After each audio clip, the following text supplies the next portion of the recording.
One Health Super Speciality Hospital, GST Road, Vandalore. புதிய கிளாம்பாக்கம் பேருந்து நிலையத்தின் எதிரில். தொடர்புக்கு 094450255558. உங்க ஹெல்த்துக்கு One Health இருக்கு.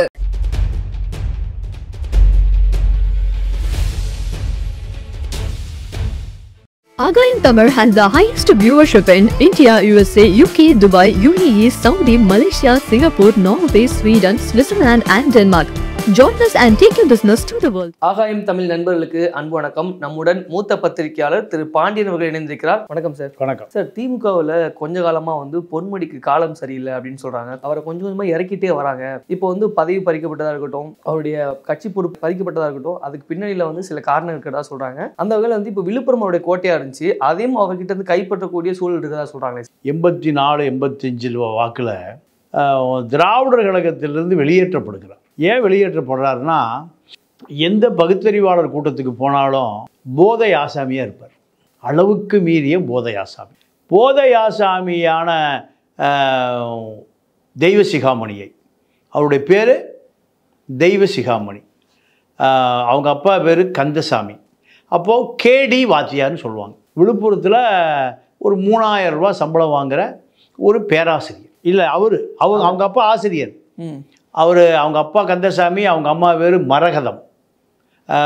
சொந்த ஊர் ஆந்திரா, பாகல். இவர் அமைச்சரானோடனே பாகலுக்கே பஸ் விடுறார். எங்கள் ஆந்திராவுக்கு பஸ் விடுறார். விழுப்புரம் டு பாகலுக்கே விடுறார். இந்த பொன்முடியை பொறுத்த வரைக்கும் ஏன் பொன்முடின்னு பேர் மாற்றுறான்னா, பகுத்தறிவாளர் கூட்டத்துக்கு போய் மேடையில் பேசுகிறார். மேடையில் பேசுகிற பொழுது தெய்வ சிகாமணின்னு போஸ்ட் அடித்தா அன்றைக்கே சஸ்பெண்ட், 3000 ரூபாயும் போயிடும். அதனால் பேர் மாற்றம். இப்போ பொன்முடி, தங்க முடி. அதில் தெய்வத்தினுடைய சிகைனா முடி, சிகை அலங்காரம் பாபரசா பார்த்துருக்கோம்ல. அதனால் பொன்முடி, தெய்வ சிகாமணி பொன்முடியாக மாறுறார். பகுத்தறிவாளர் கூட்டத்துக்கு இவர் 100 ரூபா பேச்சாளர். திராவிடர் இயக்க பகுத்தறிவாளர் கழகத்திலிருந்து நீக்கப்படுகிறார். நீக்கப்பட்ட அதே காலகட்டத்தில் கோவை ராமகிருஷ்ணனை போன்ற பெரிய தியாகி இன்றைக்கு வரைக்கும் திராவிடர் நடத்திட்டு இருக்கார். திருச்சி செல்வேந்திரன், இப்படி பல பேர், திருவாரூர் தங்கராச, அத்தனை பேரை வீரமணி கட்சி விட்டு நீக்கிறார். நீக்கிய பிறகு இவர்களெல்லாம் போய் சேர்ந்த இடம் திமுக அறிவாலயம், அண்ணா அறிவாலயம். அப்போ ஆட்சி எம்ஜிஆர் ஆட்சி. அண்ணா அறிவாலயத்தில் போய் சேர்ந்த பிறகு, ஏப்பா திமுகவில் இருக்கிறீங்க, திமுகவிலே சேர்ந்துக்கப்பா. அப்படி திமுகவில் இணைத்து கொள்ளப்பட்ட காலம் 84. அதன் பிறகு இவர் திமுக பேச்சாளராக மாறிட்டார். திமுக பேச்சாளராக மாறிய பிறகு திமுகவில் விழுப்புரத்தை தாண்டி இவர் யாருக்கும் தெரியாது. விழுப்புரத்தில் இருக்கக்கூடிய ஒரு அச்சகம், அந்த அச்சகத்தில் போய் உட்கார்ந்துருப்பார். பாப்பர் ஷாப்பில் உட்கார்ந்துருப்பார். சாமித்துறை நாட்டார்னு அப்போ திமுகவில் ஒரு பெரிய பணக்கார வசதியான ஆள் இருந்திருக்கார். அதாவது கருவாடு எக்ஸ்போர்ட்டர் சாமி கண்ணு நாட்டார். அந்த காலத்தில் மாவட்ட செயலாளர், இந்நாள் மாவட்ட செயலாளர் பழனியப்பன், தயாநிதி, இவர்கள்லாம் அன்றைக்கி மாவட்ட செயலாளர்கள். கருணாநிதி விழுப்புரத்தை தாண்டி போகிறாருன்னா பழனியப்பன் மாவட்ட செயலாளர் வீட்டிலேருந்து ஒரு 50 பேர் சாப்பிட்ற மாதிரி எறா, சுறா, புறா எல்லாம் போகும். அப்போது இந்த வாத்தியார், கேடி வாத்தியாருக்கு ஒன்றுமே இல்லை. இதுதான் இவருடைய நிலைமை. இது எப்போ மாறுதுன்னா, 89 தேர்தலில் எம்ஜிஆர் இறந்துட்டார். 87 ஜார்ஜே பிரியுது. திமுகவுக்கு ஒரு நல்ல எதிர்காலம். 77 ஆட்சி இழந்த திமுக 89 ஆட்சிக்கு வருவதற்கான வாய்ப்பு இருக்குது. எம்ஜிஆர் இல்லை, ஜானகி ஜெயலலிதா 2 பேரும் அடிச்சுக்கிறாங்க, கட்சி உடஞ்சி போச்சு. இந்த காலகட்டத்தில் திமுகவில் டிமாண்டு சீட்டு கேட்குறது. அப்போது வன்னியர் உடையார் பெல்ட்டு தான் அது. எது? விழுப்புரம். தயாநிதியும் பழனியப்பன் 2 பேருமே சீட்டு கேட்குறாங்க. வன்னியர் கொடுத்தா உடையார் வேலை செய்ய மாட்டேங்கிறாரு, உடையார் கொடுத்தா வன்னியர் வேலை செய்ய மாட்டேங்கிறாரு. அப்போ கருணாநிதி 2 பேருக்கு மேலே போங்கய்யா. சாமிக்கண்ணு நாட்டார் ஃபிஷர்மேன் சமூகத்தை சேர்ந்தவர், அவரை கூப்பிட்டு நீ நில்லு. இந்த சாமிக்கண்ணு நாட்டார் யாருன்னு கேட்டிங்கன்னா, கருணாநிதி குடும்பத்துக்கு மிக நெருக்கமானவர். கருணாநிதி எமர்ஜென்சி காலத்தில் வீட்டுக்கு அரிசி, பருப்பு, உப்பு, புளிப்பணம் இப்படிலாம் செய்யக்கூடிய நபர். அந்த நபருக்கு தான் சீட்டுன்னு கருணாநிதி முடிவு பண்ணிட்டார். முடிவு பண்ணி நேர்காணலாம் முடிஞ்சுது. கடைசியாக விழுப்புரம் வாயா என்னையா பண்ணலாம் இப்படி கேட்குற பொழுது யாருக்கு கொடுக்கலாம்? சாமிக்கு நீயே இல்லையா? அண்ணா நான் இல்லை, எனக்கு அரசியல் ஆசை இல்லை, என்னை தோக்கடிச்சிருவானுங்க, நான் ஃபிஷர்மேன், வன்னீரும் போட மாட்டாங்க, உடையாரும் போட மாட்டாங்க, தயவுசெய்து எனக்கு வேண்டாண்ணா வேறு யாருக்கா பார்த்து கொடுத்துருக்கு. யார் சொல்கிறான்? சாமிக்கண்ணு நாட்டார். சாமிக்கண்ணு நாட்டார் காலில் அறிவாலயத்தில் நீட்டி விழுந்து காலை கட்டியே பிடிச்சிக்கிறார். யார்? ஏப்பா எந்திரிப்பா எந்திரிப்பா, அத்தனை பேரும் பார்க்குறான். அப்போ அப்படியே கூட்டிகிட்டு போகிறார். கூட்டிகிட்டு போய் கருணாநிதிட்ட, அண்ணா இவருக்கு சீட்டை கொடுங்க, அந்த வாத்தியாருக்கு நான் ஜெயிக்க வைக்கிறேன். யார் சொன்னான்? சாமிக்கண்ணு நாட்டார். சீட்டை அவருக்கு தான் கருணாநிதி கொடுக்குறதா இருந்தது. அவர் சொன்ன பிறகு கருணாநிதி பார்க்குறாரு, ரைட் வன்னீர் வேண்டாம், உடையார் சண்டையில் இந்த உடையாருக்கு கொடுத்துருவோம். சீட்டு கொடுத்தாச்சு. செலவு பூரா சாமிக்கண்ணு நாட்டார் தான் பண்ணுறாரு. அந்த காலத்திலே மீன் ஏற்றுமதியாளர், கருவாடு ஏற்றுமதியாளர். ஜெயிச்சாச்சு. ஜெயிச்ச பிறகு நீங்கள் சவுத் ஆர்காடு நார்த் ஆர்காடு வன்னியர் பில்ட்டை அப்படியே திமுகவுக்கு பாதுகாத்து கொடுத்தவர் அன்றைக்கி இருந்த வன்னியர் தலைவர்கள் வீரபாண்டி ஆறுமுகம், செஞ்சி ராமச்சந்திரன், மதுராந்த ஆறுமுகம், கோவிந்தசாமி, இப்படி பல தலைவர்கள் தான் அன்றைக்கி எம்ஜிஆருக்கு தமிழ்நாடு முழுக்க ஜெயிப்பாங்க. ஆனால் வன்னியர் பெல்ட் வரும்போது திமுக தான் ஜெயிக்கும். இதை காப்பாற்றி கொடுத்தவர்கள் அன்றைய இருக்கக்கூடிய இந்த செஞ்சி ராமச்சந்திரனை போன்ற ஆட்கள்லாம். அப்போ ஜெயிச்சாச்சு. ஜெயித்த பிறகு கருணாநிதி எப்பவுமே சிறுபான்மை ஆட்களை தான் கையில் வச்சுருப்பார், பெரும்பான்மை சமூகத்தை காலி பண்ணிடுவார். செஞ்சி ராமச்சந்திரன் வீட்டுக்கு ஆர்டிஓ போயிட்டார், தலைவர் நீங்கள் மந்திரி ஆயிடுவீங்க அப்படின்னு. ஜீப் நிற்கிது. ஆனால் கருணாநிதி பார்த்தார், சரி செஞ்சி ராமச்சந்திரன் கொடுத்தா கை வளர்ந்துருவான். மதுராந்த ஆறுமுகம் மதிமுக போயிட்டார், அது 93, அது வேறு விஷயம். இப்படி பல பேர், வீரபாண்டி ஆறுமுகம் மதிமுக போயிட்டார். கருணாநிதி பொண்டாட்டி பிள்ளையோடு போய் கெஞ்சி கூத்தாடி தான் அப்புறம் கூட்டு வந்தார், பின்னாடி வெளியே வந்தார் வச்சுக்கலாம். அதெல்லாம் பழைய கதை. எப்படியும் செஞ்சி ராமச்சந்திரனையும் மதுராந்த ஆறுமுகம் அந்த வன்னியர் பெட்டில் டேமேஜ் பண்ணணும். உடையாருக்கு கொடு. சுகாதாரத்துறை அமைச்சர் எடுத்த உடனே யார்? பொன்முடி. ஒரு வாரம் கதவை தாள் போட்டு யார்? செஞ்சி ராமச்சந்திரன் வீட்டு விட்டு வெளியே வரல. சைரன் காரு, அதிகாரம் எல்லாம் ஒரே நாளில் வந்துடுது. இப்படிப்பட்ட நபர் நீங்கள் போக்குவரத்து துறை எப்பவுமே பவர்ஃபுல் போர்ட்போலியோ தான் இருக்கும். வாங்கி கொடுக்குறது யார்? ஸ்டாலின் தான், அப்பாட்ட சொல்லி. அப்போது இதுதான் பொன்முடியினுடைய அரசியல் இமாலய வளர்ச்சி. நீங்கள் இந்த வளர்ச்சியில் என்னன்னு கேட்டால், கனிமொழியை அரசியலில் வராமல் கருணாநிதி மறைவுக்கு பிறகு ஸ்டாலின் குடும்பத்துக்கு விசுவாசியாக மாறிப்போனார். உதயநிதி ஸ்டாலினுடைய குடும்ப அறிவிக்கப்படாத உறுப்பினராக மாறி கனிமொழியை தமிழ்நாட்டு அரசியலுக்குள்ளே வராமல் பார்த்து கொண்டதில் பெரும்பங்கு ஒரு பங்கு தான். என்ன காரணத்துக்காக? என்ன காரணம்னா, கனிமொழி வந்தால் தன்னுடைய அரசியல் எடுபடாது. ஏன்? அவங்க என்ன பண்ண போகிறாங்க? அவங்க என்ன பண்ணுவாங்கன்னா, எல்லாருமே ஸ்டாலின் உதயநிதி அதிகாரத்துக்கு வருவதற்காக முயற்சி பண்ணுகிற பொழுது இதை முதல் புலையார் சொல்லி போட்டவரே பொன்முடி தான். ஸ்டாலினுடைய ஆதரவாளர். ஸ்டாலின் தான் முதலமைச்சர் ஆகணும், உதயநிதி தான் துணை முதலமைச்சர் ஆகணும், இந்த கொள்கையை விதைத்தவரை திமுகக்குள்ள பொன்முடி தான். இந்த காரணத்தினால தான் இன்று வரை இப்போ பொன்முடிய அமைச்சரவையிலிருந்து நீக்குவதற்கு மு.க. ஸ்டாலினுக்கு 1% கூட ஒப்புதலே கிடையாது. இருக்கட்ட பார்த்துக்கலாம். நீங்கள் ஆபாசமாக விலை மாதிரிடம் ஒரு ஆண் செல்லுகிற பொழுது அவன் எப்படி நடந்து கொள்ள வேண்டும் என்று வகுப்பெடுக்கிற ஒருவன் இந்திய அரசியலமைப்பு சட்டத்தில் எப்படி உறுதிமொழி ஏற்றிருப்பான்? இதை எஃப்ஐஆர் போட்டே ஆகணும்னு நீதிமன்றம் சொல்லுது. அதில் இவர் குற்றவாளி இல்லை, இது ஆபாசம் இல்லை, அதற்கான முகாந்தரம் இல்லைன்னு யார் சொல்கிறான்? காவல்துறை சொல்லுது. காவல்துறை யார் கையில் வச்சுருக்காரு? முதலமைச்சர் கட்டுப்பாடில் இருக்கு. கடைசி வரை பொன்முடியை இழப்பதற்கு அவர் தயாராக இல்லை. ஆனால் இந்த செய்தி வந்தோடனே எக்ஸ்தலத்தில் கனிமொழி தான் ஸ்பிரிட் ஆகுது. ஃபஸ்ட்டு எதிர்ப்பு அவங்க தான். கனிமொழி தான் இந்த ஏன்னா கனிமொழி நேரம் பார்த்து காத்திருந்தது. எப்படா கிடப்பார் யார்? பொன்முடி. கிடைத்தவுடன் இதை வைரலாக்கணுன்னையும் பற்றிச்சு. பற்றி கொண்ட பிறகு துர்காமா உட்பட இவர் ஏங்க இப்படி இருக்கார், வெளியிலேயே தலை காட்ட முடியல. திமுக அமைச்சர்கள் விலைவாதிகளை பற்றி ஆய்வு செய்வதா வேலையா? வைணவம்னா இப்படி சைவம்னா இப்படி என்று விலைமாதல்ட்டு போய் ஆய்வு செய்வதற்காகவா மக்கள் ஓட்டு போட்டான், அமைச்சராக்குனா? அப்போ அசிங்கமா இல்லையா? பெண்கள் தலை காட்டவே முடியலைங்க. இது குடும்பத்திலிருந்து ப்ரெஷரு. கனிமொழி இந்த செய்தியை ஒட்டுமொத்தமாக எல்லா பக்கம் கொண்டு போயிடுச்சு. அப்போது இது இது இது தவிர்க்க முடியாமல் பதவி விலக வேண்டிய ஒரு கட்டாயத்தை யார் ஏற்படுத்துகிறா? நீதிமன்றம் ஏற்படுத்துகிறது. நீங்கள் ஆனந்த வெங்கடேஷ் என்ன பண்ணார்? எஃப்ஐஆர் போடுறதுக்கான சூமோட்டா எடுக்க போகிறோன்னு சீஃப் ஜட்ஜில் கொண்டு போய் டிராஃப்ட் போட்டு கொடுத்துட்டார். உயர்நீதிமன்றத்துடைய தலைமை நீதிபதியிட்ட கொண்டு போய் இது எடுத்து ஆகணும்னு கொடுத்துட்டார். ஆபாச பேச்சு, நீலப்படம் எல்லா கடமை இதில் இருக்குங்க. அமைச்சருக்கு இதுதான் வேலையா?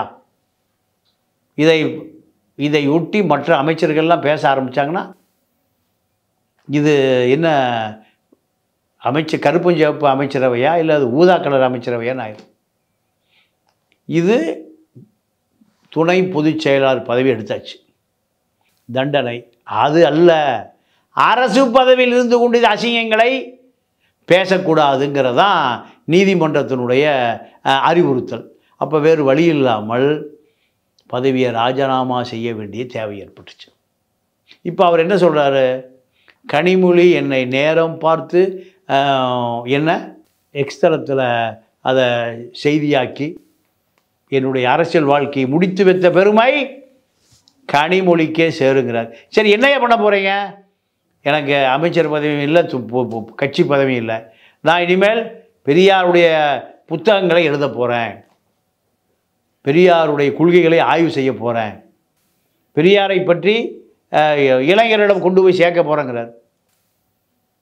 இத்தனை ஆண்டு காலம் பெரியாரை உனக்கு அடையாளமே பெரியார் தான். இத்தனை ஆண்டு காலம் பெரியாரை எங்கே பேசினேன்? பெரியாரை பற்றி எங்கே புத்தகம் எழுதுனேன்? எங்கே? எதுவுமே இல்லை. அமைச்சர் பதவியும் இல்லை, கட்சி பதவியிலே சொன்ன பிறகு பெரியார் இப்போ தான் தெரிகிறார். இன்றைக்கி வீரமணி ஒரு கூட்டம் போட்டிருக்கார். ஆரிய படையெடுப்பு, எதிர்க்கு மாநாடு. கண்ணு தெரியாத ஒரு 30 பேர் வருவான், காது கேட்காத 20 பேர் வருவான், எல்லாம் 75 வயசுக்கு மேலே. ஆரிய படையெடுப்பு எதிர்க்க மாநாடு போடுறதுக்கு உனக்கு வீரமணிக்கு 92 வயசாகி போச்சு. 92 வயதாக என்ன செய்து கொண்டிருந்தாய் கி.வி. ரமணி ஐயரு? அப்போ பொன்முடிக்கு அமைச்சர் பதவி போன உடனேயும் யார் ஆரம்பிச்சிட்டா? வீரமணி என்ன ஆரம்பிச்சிட்டாரு? ஆரிய எதிர்ப்பு மாநாடு. 6 மணிக்கு ஆரம்பித்து 8 மணிக்கு முடிஞ்சிடும். 8:30 மணிக்கு முடிஞ்சுன்னா வந்திருந்த அந்த முதியோர் சங்கம், ஆமாம், அண்ணா நகர் போகிறவன் குரோம்பேட்டை போயிடுவான், குரோம்பேட்டை போகிறவர்கள் அண்ணா நகர் போயிடுவான். அப்போது இதுதான் ஆரிய எதிர்ப்பு மாநாடு. ஸ்டாலின் இப்போ பொன்முடியை கைவிட்டாரா சார்? இல்லை, வேறு வழி இல்லை. நீதிமன்றம் சூமோட்டாவாக வழக்கை எடுக்கிற பொழுது வேறு வழியே இல்லை. இல்லை, அவருடைய விசுவாசி, அதனால் கையில் வச்சுக்கணும்னு நினைக்கல. இல்லை, கையில் வச்சுக்கணும்னு நினைக்கிறாரு. அதை மீறி நீதிமன்றம் தலையிடுது. செந்தில் பாலாஜி அவருடைய விசுவாசி தான். செந்தில் பாலாஜியை அவர் விடுறதுக்கு தயாராக இல்லை. ஆனால் செந்தில் பாலாஜி பிணை கேட்கும்போது என்ன சொல்கிறாரு? எனக்கு அதிகாரமும் இல்லை, அமைச்சரும் இல்லை, நான் எந்த அதிகாரம் எனக்கு இல்லை, என் தம்பியை காணோம், நான் எல்லாமே எனக்கு பைபாஸ் சர்ஜரி, நான் சாதாரண எம்எல்ஏவாக இருக்க போகிறேங்கிறார். 471 நாள் சிறையில் இருக்கேன், நீதிமன்றம் என்னை பரிசீலிக்கவே இல்லை, பலமுறை என்னுடைய மனுவை தள்ளி விடுறீங்க, ஆனால் நான் எந்த அமைச்சரும் இல்லை, எந்த அதிகாரமும் இல்லை, கட்சியிலே என்னை எல்லாம் மறந்துட்டாங்க, 471 நாள் நான் சிறையிலேயே வாடுறேங்கிறார் பெயில் கேட்கும்போது. அப்போது நீதிமன்றம் என்ன, உச்ச நீதிமன்றம் என்ன எதை கவனத்தில் எடுத்துக்குது? சரி, ஒரு மனுஷன் 471 நாள் அதிகாரம் இல்லாமல் கிடக்கிறாரு, சாட்சியை கிடைக்க மாட்டார், வழக்கை நடத்துவார். வழக்கை நடத்தி அவர் நிரபராதியோ குற்றவாளியோ நீதிமன்றம் முடிவு செய்யும். அது வரைக்கும் இவர் நீதிமன்றத்துக்கு ஒத்துழைப்பார், நீதிமன்றம் நம்புது. இப்போ வந்து விழுப்புரம் மாவட்டத்தில் லக்ஷ்மண் சொல்லி ஒருத்தரை செயலாளராக மாற்றிருக்காங்க. ஆமாம், அவர் வந்து பொன்முடிக்கு எதிரான ஆளு அப்படின்னு சொல்றாங்க. 2 பேரும் கிட்டத்தட்ட எதிரி மாதிரி தான் இருப்பாங்க அப்படின்னு சொல்றாங்க. ஸோ எதிரியை வந்து வளர்த்துறதுக்கான காரணம் என்ன சார்? இல்லை, அதாவது லட்சுமணன் அதிமுகவிலிருந்து வந்தவர், அதிமுகவிலிருந்து எம்எல்ஏவாக ஆனவர். அவர் பொன்முடி அரசியல் இல்லைன்னா விழுப்புரத்தில் இன்னொரு பொன்முடி லட்சுமணன். என்ன காரணம்னா வலுவான ஒருவரால் தான் அரசியல் பண்ண முடியும். இப்போ பொன்முடி இல்லை, பொன்முடி இல்லைன்னா நீங்கள் அடுத்து இந்த பதவியை பொன்முடி மகனுக்கு கொடுக்க முடியாது. பொன்முடிக்கு இணையாக இருக்கக்கூடிய லட்சுமணன் தான் கொடுக்க முடியும். லட்சுமணன் அதிமுகவிலிருந்து திமுகவை இணைஞ்சு எம்எல்ஏவானவர். அவரும் ஒரு பெரும்பான்மை சமூகத்தை சேர்ந்தவர், வன்னியர் சமூகத்தை சேர்ந்தவர். லக்ஷ்மணன் வளரக்கூடாதுன்னு சொல்லிட்டு பொன்முடி நிறைய வேலைகளை பார்த்தாரு உள்ளுக்குள்ள அப்படின்னு சொல்றாங்க சார். உண்மைதான். நீங்கள் பொன்முடியால் பல பேர் அந்த மாவட்டத்தில் அரசியல் அரிச்சுவடியே தெரியாமல் அழிக்கப்பட்டார்கள். தன்னைமாரி யாரும் வந்துடக்கூடாது. இவர் எப்படி வந்தார்? இவர் எப்படி வந்தார்னா, இவர் அதிமுகவிலிருந்து பெரும் கூட்டத்தோடு போய் திமுகவில் சேர்றார். பொன்முடியை மீறி போய் சேர்றார். சேர்ந்த பிறகு முதலமைச்சர் ஸ்டாலின் சீட்டு கொடுக்காம எப்படி அவர் எம்எல்ஏ இருக்க முடியும்? அப்போது கட்சி என்பது விழுப்புரம் மாவட்டத்தில் பொன்முடி மட்டுமே இல்லை, வட சென்னையில் சேகர் பாபு மட்டுமே இல்லை. இவர்களாக நேற்று வந்தவன் முந்தாள் வந்தவன் ஆண்டாண்டு காலமாக இருந்த பல பேர் கட்சியில் இருக்காங்க. அப்போது இவர்களுக்காக அவர்களை இழக்க முடியாது. அதுதான் அரசியல். பழசு போச்சுன்னா புதுசு வரும், பழையன கழிதலும் புதியன புகுதலும் தான் அரசியல். நீங்கள் கருணாநிதி காலத்தில் செஞ்சி ராமச்சந்திரன் இருந்தார், மதுராந்த ஆறுமுகம், வீரபாண்டி ஆறுமுகம்லாம் இருந்தாங்க. இப்போ அவங்களாம் முகவரியே இல்லை. அதை இப்போ அடுத்த தலைமுறை வந்துருச்சு. இப்போ பொன்முடி முதிர்ந்த தலைமுறை, லட்சுமணன் இளைய தலைமுறை, அப்படி தான். அப்போ விழுப்புரமும் வந்து பொன்முடிட்டு போகுது அப்படிதானே சார்? ஆமாம், கண்டிப்பாக. அதாவது பொன்முடிக்கு அப்புறம் வந்து அவருடைய பையன் கௌதம சிகாமணிக்கு தான் அந்த பொறுப்பு எதாவது போய் சேரும் அப்படின்னு எதிர்பார்த்தாங்க. ஆனால் மாவட்ட செயலாளர் பதவி தான் இங்கே கொடுத்ததுக்கான காரணம் வேறு எதாவது இருக்கா சார்? ஒரு காரணம் இல்லை. ஏன்னா பொன்முடி அளவுக்கு வலுவாக அரசியல் செய்யக்கூடியவர் லட்சுமணன். லட்சுமணன் அந்த வர தேர்தலில் அந்த மாவட்டத்தில் ஒரு 6 எம்எல்ஏ இருக்காங்க. 6 எம்எல்ஏக்களை ஜெயிக்க வைக்க வேணும். பொன்முடி கதை முடிஞ்சுது. அவர் எப்படி சார் குறுகிய காலத்தில் விழுப்புரத்தை கையில் எடுத்துக்கிட்டாரு? எப்படி கையில் எடுத்தாருன்னா, கட்சி அங்கே ஸ்ட்ராங்காக இருக்குது. விழுப்புரத்தை பொறுத்த வரைக்கும் அதிமுகவில் சிவி சண்முகத்துக்கு எதிராக பொன்முடி. ஆனால் 2 பேர் நண்பர்கள் குவாரியில். கௌதம சிகாமணியாக ஒன்றும் பண்ண முடியாது சார். இல்லை, கௌதம சிகாமணி லட்சுமணன் அளவுக்கு அவர் இப்போ நாடாளுமன்ற சீட்டு கொடுத்தாங்க, அப்புறம் எம்பியாக இருந்தார். இப்போ அவர் ஒரு பெரிய தொழிலதிபராக இருக்கார். நிறைய காலேஜ் ஸ்கூலும் நிறைய இருக்குது. இருந்தாலும் அரசியல் பண்ணக்கூடியவர் எம்எல்ஏ தான் பண்ண முடியும். லட்சுமணன் எம்எல்ஏ. லட்சுமணன் 6 தொகுதிகளுக்குமே கட்டுப்படுத்தக்கூடிய ஒரு மாவட்ட செயலாளர் பதவியை, அது அலங்கார பதவியெல்லாம் தேர்தல் வருது. விஜய் சேர போகிறான், பிஜேபி, அதிமுக, பாமக, தேமுதிக, இப்படி ஒரு பெரிய கூட்டணி உருவாக போகுது. தேவையில்லை சீமானதில் அந்த இதை எதிர்க்கக்கூடிய அளவுக்கு தெய்வ சிகாமணி, நடன சிகாமணி எல்லாம் நிற்பாங்களான்னு தெரியல. அதனால் திமுக தலைமை யாரை தேர்ந்தெடுத்திருக்கு? லட்சுமணன். அப்போது அவர் சொல்லிட்டார், இனி தனக்கு அதிகாரம் வராதுன்னு முடிவு பண்ணி நான் புத்தகம் எழுத போகிறேன். 21 வெற்றி வர வைப்பதற்கு கடும் போராட்டம் நடத்த வேண்டியிருந்தது. இப்போது அந்த போராட்ட முடிவுக்கு வந்துருச்சு. இனி திமுக ஜெயிக்காதுன்னு சக நண்பர்கள்ட்ட சொல்கிறார். இந்த அவருடைய பையனுக்கு தான் அதை கொடுக்கணும் அப்படின்னு எதிர்பார்த்தாரு. இப்போ அதுக்கும் வழியெல்லாம் போச்சு அப்படிதான் சார்? ஆமாம், அவருக்கு அந்த திறமை இல்லை. ஒட்டுமொத்தமாக அரசியல் ஃபுல்லாமே எடுத்துக்கிட்டாங்க. ஆமாம், கொடுத்த மாதிரியே எடுத்துக்கிட்டாங்க. அப்படி எடுத்துக்கலாமா? ஆமாம். நீங்கள் பணம் அதிகாரம் வந்த பிறகு திமிரு வரக்கூடாது. சரியான திமிரு. இந்த திமிரு தான் பொன்முடியுடைய அழிவுக்கு காரணம். பணத்திமிரு, அதிகாரத்திமிரு அனைத்தும் அவருக்கு வந்த பிறகுதான் இந்த அழிவும் அவரோடு வந்தது. ஆனால் இதில் இயற்கை அவரை தண்டிச்சிருக்கிறது. கடவுள் கத்திரிக்கையெல்லாம் கிடையாது. இயற்கையை கனிமொழி இல்லையா? கனிமொழி வழியாக கனிமொழி கவனமாக இருந்தார். ஏன்னா திமுகவில் அடுத்த முதலமைச்சர் கனிமொழி தான். முதலமைச்சரா? ஆமாம். எப்போனா 31ல் 26 அதிமுக பிஜேபி கூட்டணி. எப்படி சார் சொல்கிறீங்க? உதயநிதி இருக்காரு. உதயநிதி இப்போ அதுதான், இப்போ உதயநிதியா கனிமொழியாங்கிற அரசியல் தான். பொன்முடிய அரசியல் தூக்கி போட வைத்து பரபரப்பாக இயங்கியவர் கனிமொழியா, அது ஒரு ரூட்டு கிளியர். ரூட்டு ஸ்டாலினுக்கு பிறகு கனிமொழியா உதயநிதியானா திமுக மாவட்ட செயலர் அத்தனை பேர் எங்கே போயிடுவாங்க? உதயநிதிக்கு போக மாட்டாங்க, கனிமொழி வீட்டுக்கு போயிடுவாங்க. எப்படி சார் சொல்கிறீங்க? கனிமொழி வீட்டுக்கு இப்போ உதயநிதி எல்லா மாவட்ட செயலரும் கையில் வச்சிருக்காருல. வைத்திருக்கிறார். டெல்லியை கையில் வைத்திருப்பது கனிமொழி. எதை? டெல்லியா? நடக்குமா இது? கண்டிப்பாக நடக்கும். அதுதான் காலத்தின் கட்டாயம். நீங்கள் உதயநிதியா கனிமொழியானா மாவட்ட செயலர் யார்கிட்ட போவான்? உதயநிதி கிட்ட தான். உதயநிதி இல்லை, நீங்கள் உதயநிதி கட்சி போடுறதுக்கு, உதயநிதி பார்ட்டி போடுறதுக்கு, அதனால சொல்கிறீங்க. யார் மூத்தவர் அரசியலில்? கனிமொழி. கனிமொழிக்கு பல லாபி தெரியும். கடலுக்கு அந்த பக்கம் தெரியும், கடலுக்கு இந்த பக்கம் தெரியும். சைலண்டாக லாபி பண்ணிடுவாங்க. அத்தனை அமைச்சர்களும் நேரம் எங்கே போயிடுவான்? ஆலிவர் ரோட்டுக்கு போயிடுவான். அன்னைக்கு ஒரு மாவட்ட செயலாளரும் ஒரே ஒரு மாவட்ட செயலாளர் யார்? ஒரே முன்னாள் அமைச்சர் பொன்முடி மட்டும் யார்கிட்ட போவார்? உதயநிதிட்டு போவார். அப்போ அதற்கான வேலையை தான் கனிமொழி சரியான தருணம் பார்த்து. நீங்கள் விக்கிரவாண்டி பை எலெக்ஷனுக்கு கனிமொழி போகிறாங்க. அங்கே இருக்கிற அன்னியூர் சிவா போஸ்ட் அடித்து ஒட்டுறாரு. தலைவரின் மகளே வருக வருக போஸ்ட் அடித்து ஒட்டுறாரு. நடமாடும் டெல்லியே வருக வருக போஸ்டெல்லாம் அடிச்சு இவர் ஆளை விட்டு கிழிக்கிறார். கிழிச்சு பொன்முடி எதுக்காக? கனிமொழி இங்கே பிரச்சாரம் பண்ண வரக்கூடாது ஏன் மாவட்டத்தில்? இங்கே இது ஸ்டாலின் கோட்டை, உதயநிதி கோட்டை, இன்பநிதி கோட்டை. இன்பநிதிக்கு பயிர் இருந்தால் அது பேர் எனக்கு தெரியல. இங்கே யாரும் வரக்கூடாது. இப்படி தனியாக ஆவர்த்தனம் செய்தவர் தான் பொன்முடி. அப்போது இவர் இதை பேசி இந்த வாட்ஸ்அப் செய்தி வந்தோடனையும் பல லட்சம் பேர் அந்த எக்ஸ்தலத்தை தொடர்கிறார்கள் தெரிஞ்ச பிறகு கனிமொழி தூக்கி அதில் போட்டாங்க. போட்ட பிறகு தான் காட்டுத்தியாக பற்றிக்கிச்சு. பரட்டை பச்சை வச்சிட்டியே பரட்டை.